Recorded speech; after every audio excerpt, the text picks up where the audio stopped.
할렐루야. 성도 여러분 안녕하세요. 1월 22일입니다. 오늘도 변함없이 하나님의 말씀 함께 읽고 또 듣고 마음에 새기기 원해서 이 자리에 함께 하시는 모든 분들 축복합니다. 오늘 함께 읽을 말씀은 출애굽기 14장에서 16장까지의 말씀입니다. 우리가 이 말씀 함께 읽을 때 또 성령의 도우심을 힘입어 말씀을 깨닫는 은혜가 있기를 축복합니다. 출애굽기 14장. 여호와께서 모세에게 말씀하셨다. 이스라엘 사람들에게 말해 주어라. 뒤돌아가서 비하히롯 앞 믹돌과 바다 사이에 진을 치라고 해라. 너희는 바알스본 앞 그 맞은편 바닷가에 진을 쳐야 한다. 파라오는 이스라엘 사람들에 대해 그들이 아직 이 땅에서 헤매고 있구나. 그들이 광야에 갇혔어 라고 생각할 것이다. 내가 파라오의 마음을 닫아버려서 파라오가 이스라엘 백성을 뒤쫓게 할 것이다.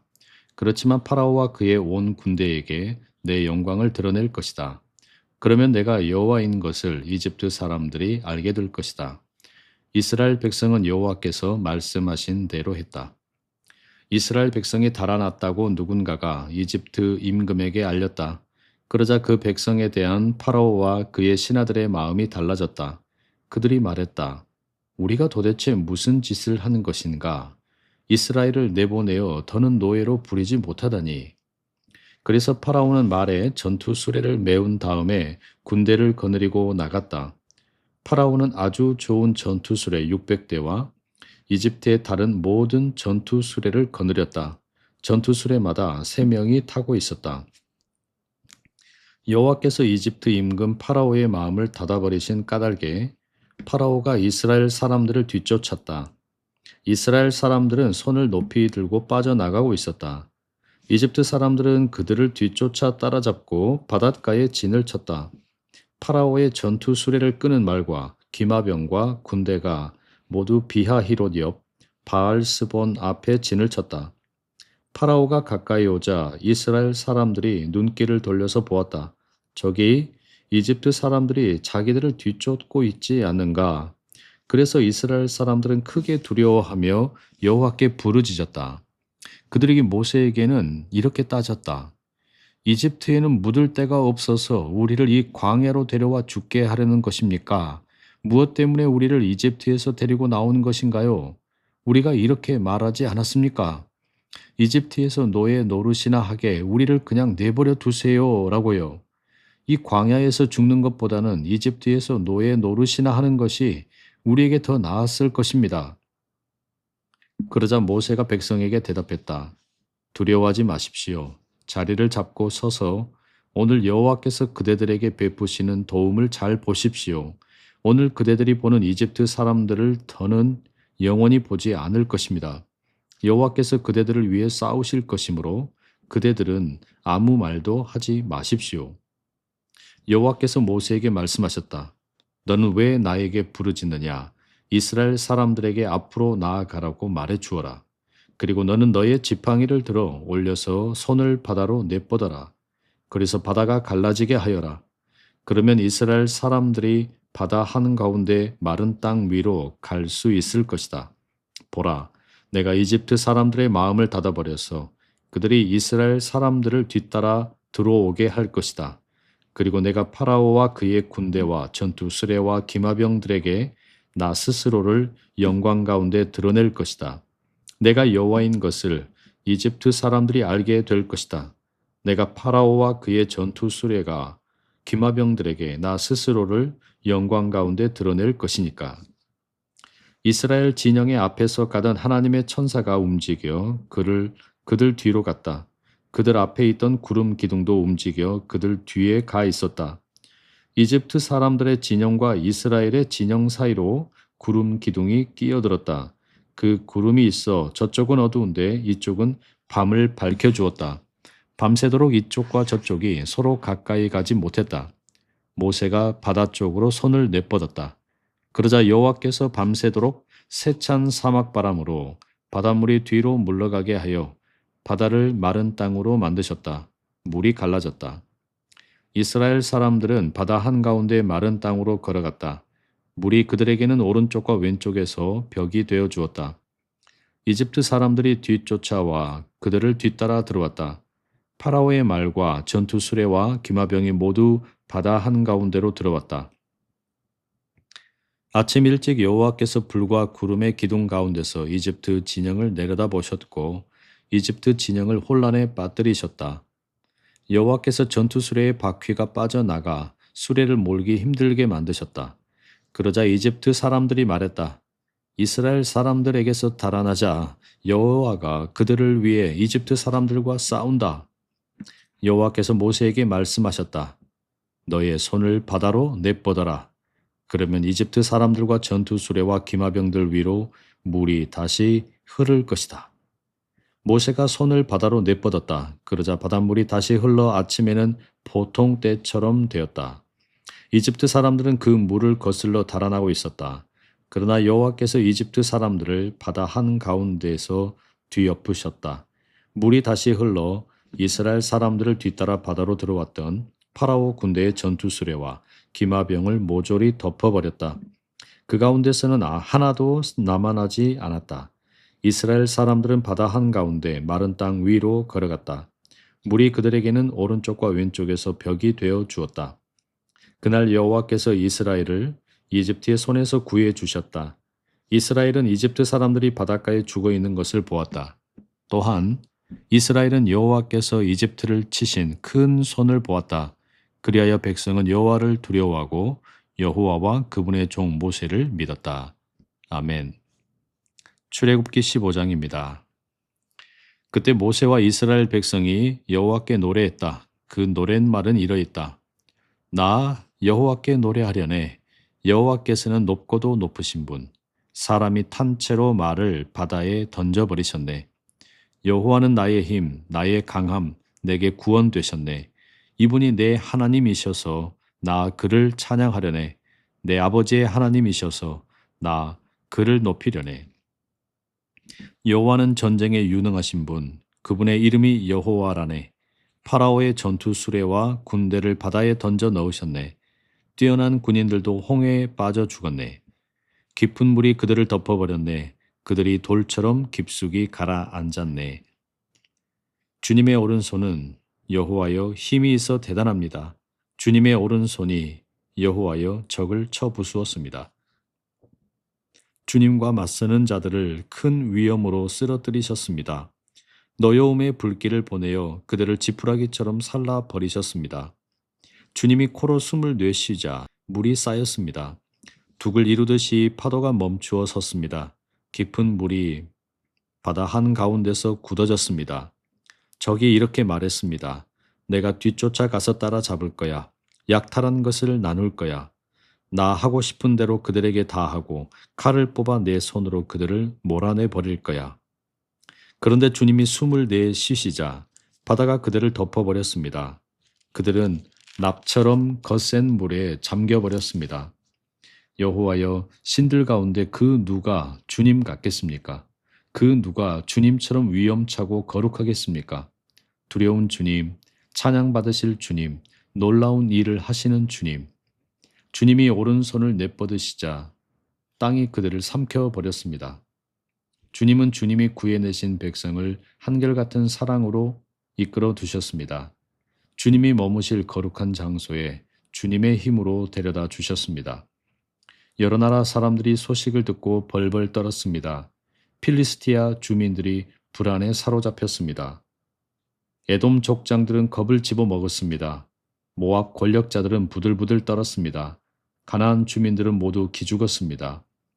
겁과 무서움이 그들 위에 덮쳤습니다. 주님의 큰 팔을 보고는 돌처럼 굳어져 버렸습니다. 여호와여, 주님의 백성이 지나가기까지, 주님이 사들이신 백성이 지나가기까지 그러했습니다. 주님이 그들을 데리고 오셔서 주님 자신 몫의 산에 심으셨습니다. 여호와여, 주님이 머물러 계실 곳, 주님이 마련해 두신 곳에, 오, 주님, 거룩한 곳 성소입니다. 주님의 손으로 기초를 놓으신 곳입니다. 여호와께서 임금으로 다스리실 것입니다. 영원히 언제까지나. 파라오의 말이 전투수레와 기마병들과 함께 바다로 들어가자 여호와께서 그들 위로 바닷물이 다시 흐르게 하셨다. 그렇지만 이스라엘 사람들은 바다 한가운데 마른 땅으로 걸어갔다. 미리암이 손에 작은 북을 들었다. 미리암은 예언자이자 아론의 누나였다. 여자들이 모두 미리암을 뒤따라 작은 북을 들고 둥글게 춤을 추며 나왔다. 미리암이 모세와 백성의 노래를 이렇게 받았다. 여호와께 노래하세요. 여호와께서는 높고도 높으신 분, 사람이 탄 채로 말을 바다에 던져버리셨어요. 그 뒤에 모세는 이스라엘을 홍해에서 이끌고 길을 나섰고 그들은 수르 광야로 나갔다. 3일을 광야에서 걸었지만 물을 찾지 못했다. 마라에 이르렀는데 물이 써서 마라에서는 물을 마실 수 없었다. 그래서 그곳의 이름을 마라라고 지어 불렀다. 백성이 모세에게 우리더러 무엇을 마시란 말입니까? 하고 투덜대며 말했다. 그러자 모세는 여호와께 부르짖었고 여호와께서 모세에게 나무 토막 하나를 가리켜 보이셨다. 그가 물에 던져 놓자 거기 물이 달게 되었다. 거기에서 여호와께서 이스라엘에게 규정과 법령을 만들어 주시고 거기에서 이스라엘을 시험해 보셨다. 여호와께서 말씀하셨다. 네가 여호와 너의 하나님의 목소리를 참으로 잘 듣고 그가 보기에 올바르게 행동한다고 하자. 그의 명령들에 귀 기울이고 그의 모든 규정들을 지킨다고 하자. 그러면 내가 이집트에서 일으켰던 질병 가운데 그 어느 것도 너에게는 일으키지 않을 것이다. 나 여호와는 너의 의사이기 때문이다. 그 뒤에 그들은 엘림으로 갔다. 거기에는 우물이 12군데, 대추야자나무, 종려나무가 70그루 있었다. 거기서 물가에 진을 쳤다. 아멘. 출애굽기 16장입니다. 이스라엘 사람들의 온 무리가 엘림에서 길을 나섰다. 엘림과 시나이산 사이에 있는 신광야에 들어섰다. 이집트 땅에서 빠져나온 뒤에 둘째 달 15째 날이었다. 그때 이스라엘 사람들의 온 무리가 광야에서 모세와 아론에게 투덜댔다. 이스라엘 사람들이 모세와 아론에게 이렇게 따졌다. 이집트 땅에서 여호와의 손에 죽었더라면 그때는 살코기 가마솥 곁에 앉아서 빵을 실컷 먹었는데요. 당신들이 우리를 이 광야로 데리고 나와서 이 온 무리를 굶주려 죽게 하는군요. 그러자 여호와께서 모세에게 말씀하셨다. 보라, 내가 너희를 위해 하늘에서 양식을 비처럼 내려줄 것이다. 백성은 나가서 날마다 그날 먹을 것만 거두어 드려야 한다. 그들이 내 법규를 따르는지 시험해 볼 것이다. 6째 날에는 모아온 것으로 음식을 준비해 보면 날마다 거두어 드리는 것의 2배가 될 것이다. 그래서 모세와 아론은 이스라엘의 모든 사람에게 말했다. 저녁이 되면 이집트 땅에서 그대들을 데리고 나오신 분이 여호와이시라는 것을 그대들이 알 것입니다. 아침이 되면 여호와의 영광을 볼 것입니다. 그대들이 여호와께 투덜대는 것을 여호와께서 들으셨기 때문입니다. 우리가 무엇이라도 됩니까? 우리에게 투덜대다니요. 모세가 말했다. 여호와께서 그대들에게 저녁에는 고기를 주어 먹게 하시고 아침에는 빵을 주어 실컷 먹게 하실 것입니다. 그대들이 여호와께 투덜대는 것을 여호와께서 들으셨기 때문입니다. 우리가 무엇이라도 됩니까? 그대들은 우리에게 투덜댄 것이 아니라 여호와께 투덜댄 것입니다. 모세가 아론에게 부탁했다. 이스라엘 사람들의 온 무리에 전해 주시지요. 그대들은 여호와께 가까이 오십시오.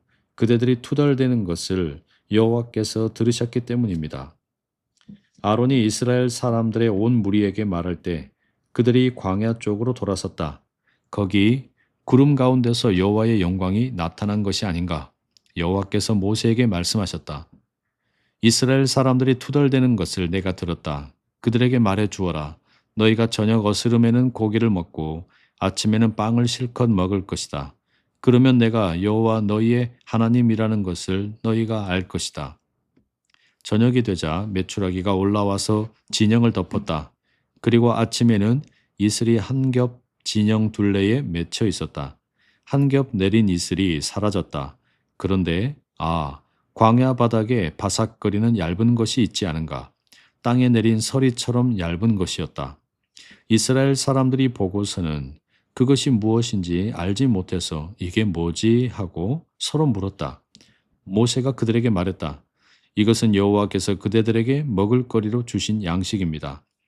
여호와께서 명령하신 말씀은 이러합니다. 저마다 먹을 만큼 거두어 드려라.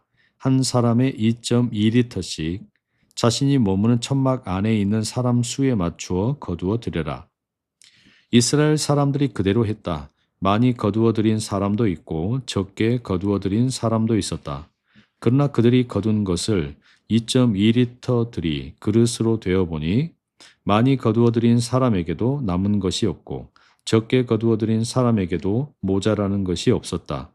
저마다 먹을 만큼 거두어 드렸다. 모세가 그들에게 말했다. 거두어 들인 것을 조금이라도 아침까지 남겨두는 사람이 없어야 합니다. 그러나 그들은 모세의 말을 듣지 않았다. 거두어 들인 것 가운데서 얼마를 아침까지 남겨둔 사람들이 있었다. 그러자 벌레가 먹고 고약한 냄새가 났다. 모세가 그들에게 화를 냈다. 아침마다 사람들이 저마다 먹을 만큼을 거두어 들였다. 그런데 해가 뜨거워지면 그것이 녹아버렸다. 여섯째 날에는 양식을 저마다 4.4리터씩 곧 2배로 거두어 들였다. 무리의 우두머리들이 모두 모세에게 와서 보고했다. 모세가 그들에게 말했다. 여호와께서 하신 말씀이 이러합니다. 내일은 참으로 쉬는 안식일, 여호와의 거룩한 안식일이다. 구울 것은 굽고 삶을 것은 삶아라. 그러고도 남는 것은 나중에 너희가 먹도록 아침까지 잘 보관해 두어라. 사람들은 모세가 명령한 대로 그것을 아침까지 남겨두었다. 그런데도 고약한 냄새를 풍기지 않고 거기에 구더기가 생기지 않았다. 모세가 말했다. 남겨둔 것은 오늘 드십시오. 오늘은 여호와의 안식일입니다. 오늘은 들판에서 양식을 찾지 못할 것입니다. 6일 동안에는 그대들이 양식을 거두어 드릴 수 있지만 7째 날인 안식일에는 들판에 양식이 없을 것입니다. 7째 날에 백성 가운데서 몇 사람이 양식을 거두어 드리려고 나갔지만 찾지 못했다. 여호와께서 모세에게 말씀하셨다. 너희가 언제까지 내 명령들과 법규들 따르기를 마다하려 하느냐? 보아라, 여호와가 너희에게 안식일을 주었다. 그래서 여호와가 6째 날에는 너희에게 이틀 먹을 양식을 주는 것이다. 7째 날에는 저마다 제자리에 머물러 있어라. 자기가 있는 데서 나가지 마라. 그래서 백성이 7째 날에는 편안히 쉬었다. 이스라엘 집에서는 이 양식의 이름을 만나라고 지어 불렀다. 만나는 고수풀 씨앗 같았다. 하얀색이며 맛은 꿀 넣은 납작 과자 같았다. 모세가 말했다. 여호와께서 명령하신 말씀은 이러합니다. 만나 2.2리터를 그릇에 가득 담아서 대대로 잘 간직해 두어라. 그러면 내가 너희를 이집트 땅에서 데리고 나와 광야에서 먹인 양식을 너희 후손들이 볼 수 있을 것이다. 모세가 아론에게 이렇게 부탁했다. 항아리를 하나 가져와서 만나 2.2리터를 가득 담으시지요. 그런 다음에 그것을 여호와 앞에 넣어두어 대대로 잘 간직하게 하시지요. 여호와께서 모세에게 명령하신 대로 아론은 만나를 담은 항아리를 증언 돌판 앞에 놓아두어 잘 간직하게 했다. 이스라엘 사람들은 자리 잡고 살 땅에 이를 때까지 40년 동안 만나를 먹었다. 그들이 가나안 땅의 가장자리에 이를 때까지 만나를 먹었다. 1오멜은 1에바의 10분의 1이다. 아멘. 성도 여러분, 오늘도 하나님의 복된 말씀 함께 읽어주셔서 감사합니다. 특별히 오늘도 말씀을 함께 묵상하는 또 질문 몇 가지 드리겠습니다. 출애굽기 14장 13절의 말씀입니다. 출애굽기 14장 13절. 그러자 모세가 백성에게 대답했다. 두려워하지 마십시오. 자리를 잡고 서서 오늘 여호와께서 그대들에게 베푸시는 도움을 잘 보십시오. 오늘 그대들이 보는 이집트 사람들을 더는 영원히 보지 않을 것입니다. 이스라엘이 이미 이집트를 떠났지만 아직 이집트가 그들 마음에서 떠나지 않았습니다. 앞에는 홍해가 있고 뒤에는 파라오의 군대라는 막다른 상황 속에서 이스라엘은 즉시 불평과 공포로 돌아섭니다. 홍해 사건은 단순한 기적 이야기가 아니라 구원받은 백성이 여전히 두려움에 사로잡힐 수 있음을 보여주는 장면입니다. 하나님은 싸우지 말라 하시며 이 구원의 주체가 누구인지 다시 가르치십니다. 이런 질문을 드려봅니다. 이미 하나님의 은혜를 경험했음에도 여전히 두려워하는 영역은 무엇입니까? 위기 앞에서 나는 가만히 서서 하나님의 일을 기다리기보다 먼저 원망하거나 도망치고 있지는 않습니까? 나의 두려움은 하나님이 아니라 어떤 과거의 기억에서 비롯되고 있지는 않습니까? 묵상해 보시면 좋겠습니다. 아울러 출애굽기 15장 2절 말씀입니다. 여호와는 나의 힘, 나의 강함, 내게 구원이시로다. 홍해를 건넌 후에 이스라엘이 하나님을 찬양합니다. 이 찬양은 즉흥적인 감정 표현이라기보다 하나님의 행하심을 선포하는 신앙 고백입니다.